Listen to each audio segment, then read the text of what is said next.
College isn't going to guarantee you a thing. But what it will guarantee you is instead of having one or two choices, you may have 5. Instead of only having 1 or 2 opportunities, you may have 8 because of what you did, your diligence and your work ethic and passing and getting the degree that you can say that you accomplished something. What other people thought mattered to me a lot.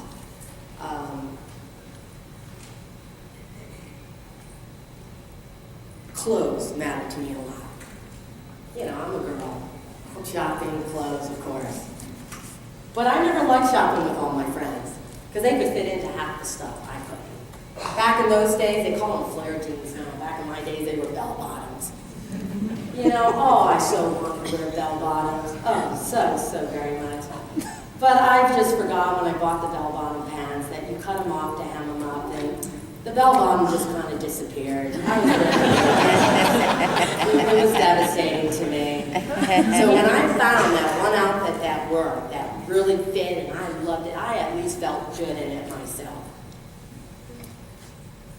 There was one day, it was raining. You know, my parents being as practical as they are, especially my mother, you gotta wear rain boots. You know, back in those days, you had those little rubber boots and rain boots, and I'm like, everyone's gonna be laughing. Everyone's gonna be laughing at me. I had one outfit on, but my mom left, and she left before I left for school. So guess what I did? I shoved those rain boots in the bushes. I went in my, I don't know how I did this, but I must have, I took off the clothes because I had something else on underneath. And I had the best jumper. I just so loved it. And I walked to school. My shoes got wet. My feet got wet. They were cold, but I didn't care because I was going into school and everyone was going to be like, hey, doesn't she look cool? She's wearing that heart jumpsuit and that turtleneck thing underneath. And oh, I was just so excited. But clothes are just a surface-orientated thing. When you want people to like you so much, you begin to lose yourself. You begin to lose who you are. You begin to live what you think other people are telling you how to live and what you should do. That was huge. I don't have regrets because I'll hopefully live, you know, the remainder of my life very well, at least liking who I am. I wanted to be a teacher. I wanted to be a chef. I thought, how can I be a chef? How can I go to college? No, we're talking, 25 years ago. You know, in a kitchen, my goodness, the kitchen is up to here, the stove breeze. I'd have to be wearing a welding mask or something. Let alone stools. Now I've got people saying it's a hazard because they're tripping over the stools, but it works for me. But I'm the only one. How can I be a teacher? I mean, all the kids are taller than me. What's the principal going to do? Is the principal really going to hire me? How am I going to discipline these kids? How can I get after them and teaching them, helping them learn, helping them learn, helping them not to take advantage of me, whether they're in kindergarten or in 8th grade or 10th grade? How can I be a teacher? So I went into business, and I picked the most people-orientated thing I could think of, and something with all the power. That was personnel management or human resources and hospitality. Because if I couldn't be a chef, if I couldn't be a teacher, I've got the power to say whether you've got the job or not. Or to help the other managers decide whether you get the job or not. Or develop policies and things like that. Hospitality I loved because I thought, I love people, even though I was so afraid and so intimidated and allowed them to shape me for many, many years. I still love people. It was still intriguing to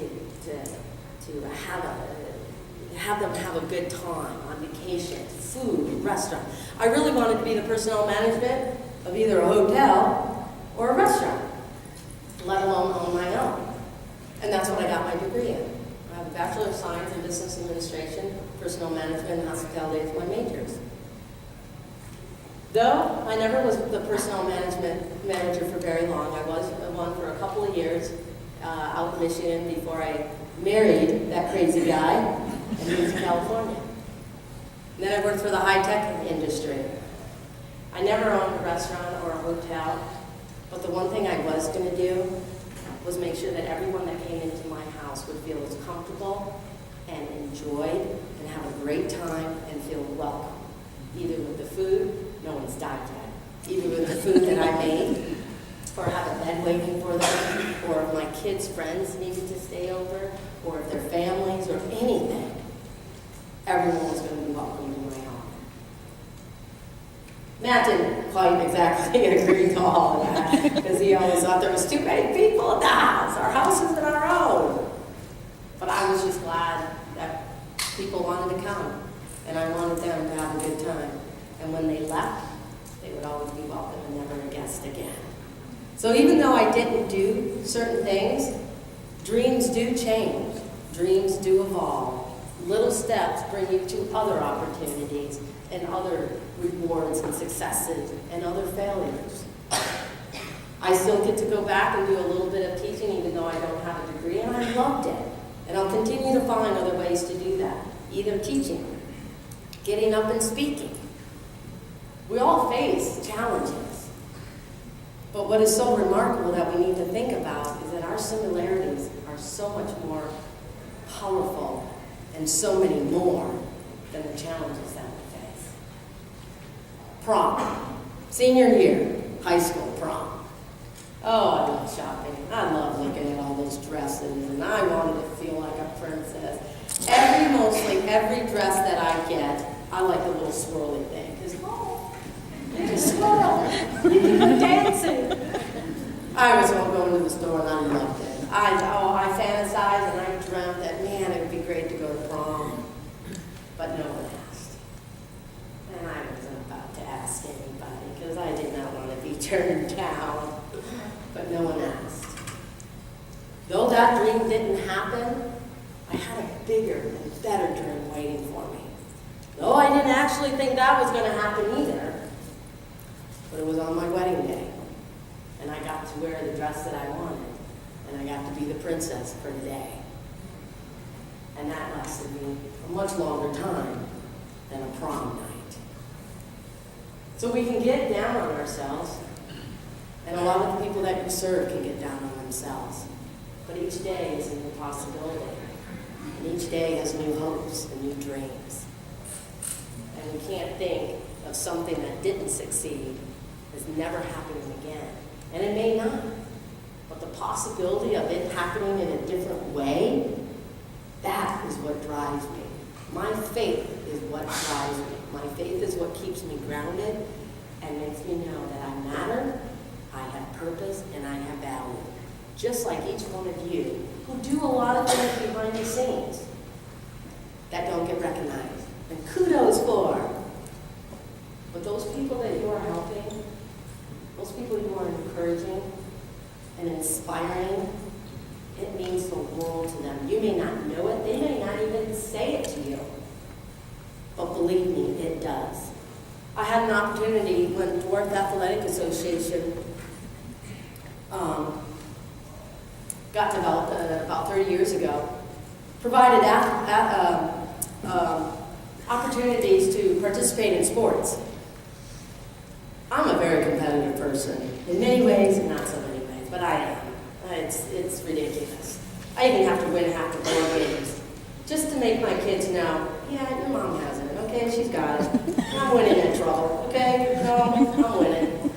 And then I would be winning if you let them win, so that they would get the sense of thrill of winning and losing and stuff.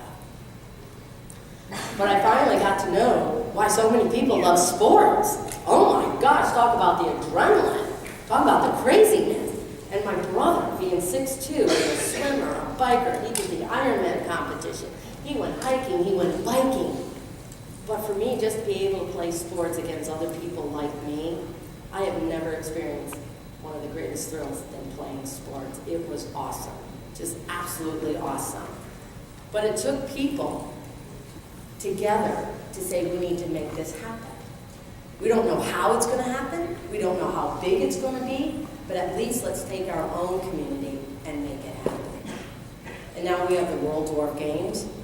I didn't compete in that, my son did, but what an opportunity that was. for him to be able to do that.